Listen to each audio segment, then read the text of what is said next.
Why do lawyers perform conflict checks? Well, a conflict check from a lawyer's perspective is this. You come into my office, you tell me your name, you tell me who you have a claim against. I go do a search of all of the firms, not just mine, but the firm's past clients. And if you're a client, obviously that's fine. Welcome back, repeat customer.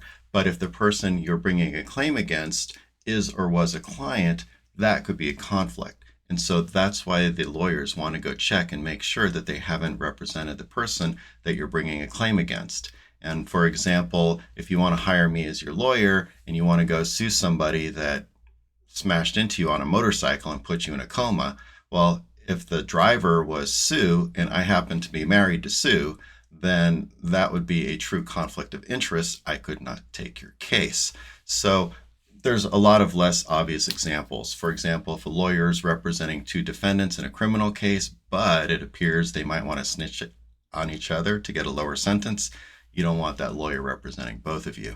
Another example would be if you're going to, through a divorce, a common practice would be, let's say I am divorcing Sue. I will go to the best divorce lawyers in town. I will get a consultation with them. I may not hire them, but I'll get consultations. Then if Sue goes to those lawyers and say, hey, I want to hire you, those lawyers are going to go check their database and they're going to go, oh man, you know what?